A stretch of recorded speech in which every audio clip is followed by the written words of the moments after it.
Oh, hello. Did that work? If that worked, that would be cool. Anyway, this entire project has been the definition of one day. One day I will get around to filming it. One day I will get down to editing it and finishing it and posting it. It's been a one day the entire way through. To start this properly, in the summer of 2023, this here used to be my old room. And then we changed everything over and we converted this into a study. And we had this beautiful map mural put on. And honestly, it's such a beautiful map. I was looking at it and it sort of captivated me. I could literally stand in front of it and it's taller than me and wider than I can reach, and it's just the entire world. In the video, you can't see the entire map because there is a desk in the corner, which I couldn't move. I could move the other things, but I couldn't move the desk. So I had to leave that as it was. So all of America was cut off from this project, unfortunately. And I thought it would be so cool if I could make a short film about this map. But I had no idea how to film a map stuck on a wall and make it captivating and interesting and cinematic in any way, shape, or form. How could I literally just film something so still and stagnant and make a movie out of it? It didn't seem possible. December 2023, I still had this idea and I really wanted to follow through with it. But I thought, okay, let's give this a go. Let's see what we can come up with. So I took my notebook, this lovely big thing, and I just sat down and I wrote a couple of ideas down. I had this feeling come over me of what I wanted this project to convey, the emotional of it, before I had a story or any sort of visuals in mind. I had a rough idea of what I wanted it to feel like. When a project does that for me, without even knowing what it's gonna turn out, I know it's something I have to do, whether it gets posted or finished or anything. It's this feeling that I need to sculpt into something. So I thought I'd flow with it and see what would happen. I haven't read this back since I wrote it. The 15th of January 2024, an entire year ago that I sat down and I wrote this. So I wrote, there are 2 or 3 options. One is warm light on the map. Title comes up and slides as my hand touches the map, cuts to footage of places, etc. I completely forgot about that. Warm light on the map, that stayed. It's very hard to get cool light to reflect on this thing. It is all brown. But pushing the title away, that's a definite start possibility. I guess I'm glad I didn't go with that one. I think the way it started was better with starting with black in the voiceover. Oh, number 2. Black screen, voiceover, one day. Okay, so that's closest so far. Black screen with narration. I don't say one day till the end, but in this one I say one day at the beginning. This is actually really fun. I haven't read this back. If anyone is planning to start a project, write down your very, very beginning ideas. Even if you don't go with them in the end, just write them down because it is so fun to revisit them, to see where your mind was at the beginning of that project and where it originated. Our story starts feeling safe, close and warm, mystical and gently exciting. I hope I captured that. I feel like I did, but I really hope that everyone else sees that. We instantly are drawn into what this character is feeling, but something changes in her tone, her peace taken by fear. But what? She spoke of being free, alive, and breathing, but now we see her reality. She can't leave. We see her frozen by the door, the serene sounds of nature replaced by growing chatter, rushing cars, sirens unnerving us.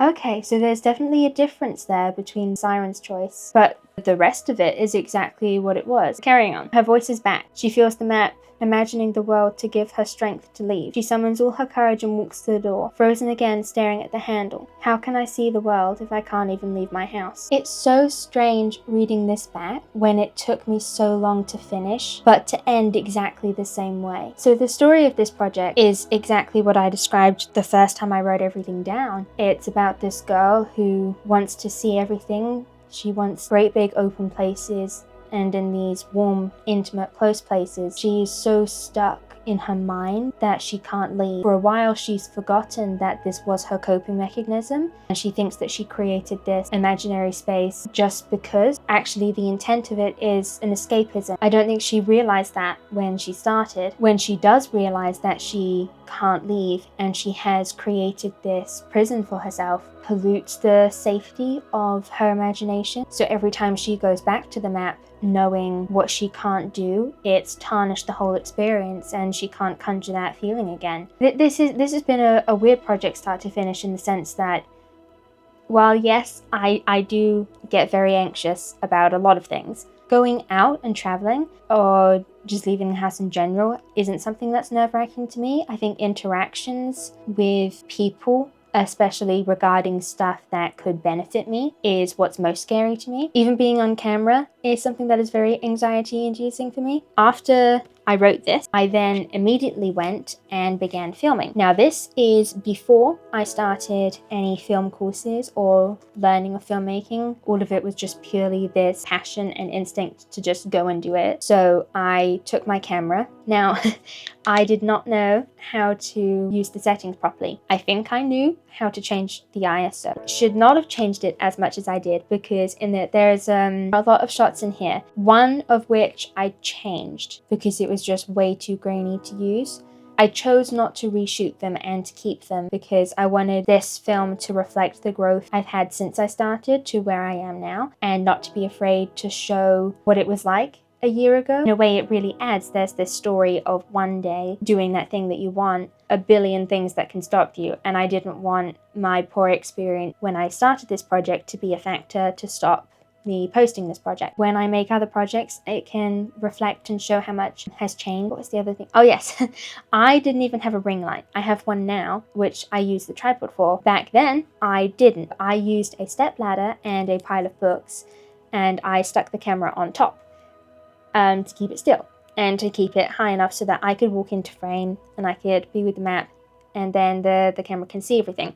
There are a couple of shots my sister held the camera as my hand moves because I needed the position to be different, which the ladder wouldn't allow me to do because I had very little control over the height that I could use, which it's just the things that you do when you don't have the things to make life easier. I think sometimes you achieve more because you're determined to do it and the project is important enough for you to do it. Moving forward a bit more, I was so excited by it all, I rushed to the edit. Then I remembered I needed the voiceover, so I went to record some voiceover, but voiceovers are something that in movies, when they are done well, I really, really love them. I think they convey so much. They create an entirely different tone for the movie. But when they're done bad or used in a project that it didn't need a voiceover, I really don't like it. I guess I put a lot of pressure on myself to make this voiceover good. My original plan for the voiceover was to be describing the scenes. It's just too much. It really didn't fit and it took away from the stillness and the quietness that this project needed. So I completely scrapped that idea. I was really struggling to think of how much voiceover and what to say. So then I just started speaking it. I'd say most of the voiceover in it is improv, which is something, again, that I never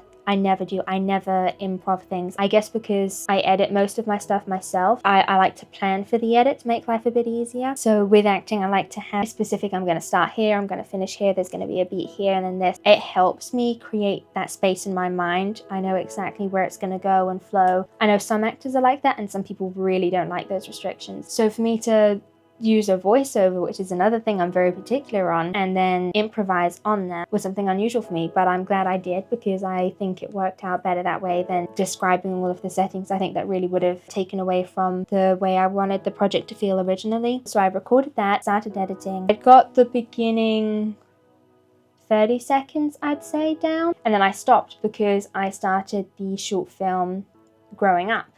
And then I finished that, and at that point I'd sort of lost the original vision for one day, and then it just sat in its editing room month after month as I went in with another project and another thing. Spent more time writing and studying than I did creating projects, so it just sat there very patiently waiting for me to come back to it one day. I eventually did. This month, December, so an entire year since I originally had the idea, I went back to the edit and I decided, no, I'm going to finish. So I began tweaking around with a few things, and then everything just seemed to fall back into place the same way it did when I started writing it. Pieced all together, and I got this rhythm and this flow, and I knew how it was going to end now. I guess if I had read this back, it would have been a little easier. I finished one version of the edit and I sent it to Karis, and she gave me some feedback, which I'm so incredibly grateful for. She really liked it, which gave me a big confidence boost, and then she gave me some pointers. So I went back and I added that, and I added the panic flickers and different things. But I made it, I think, an entire minute longer than the original one, which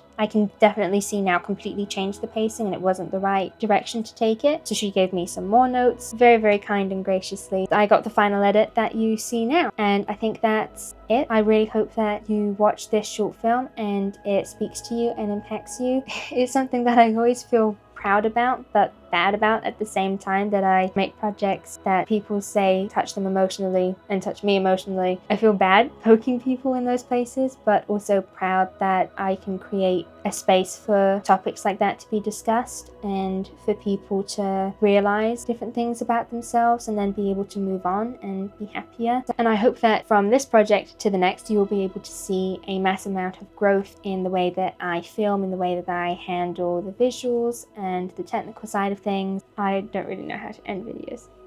Thank you so much for watching, and I hope I'll see you in the next one. That's usually what people do. So, short people problems. I've been sitting on my foot this entire time because I wanted to get as much of the map in as I could, but the chair wasn't tall enough, and I tried sitting on a cushion, but that didn't work. So my foot is numb now. I'm gonna go walk that off.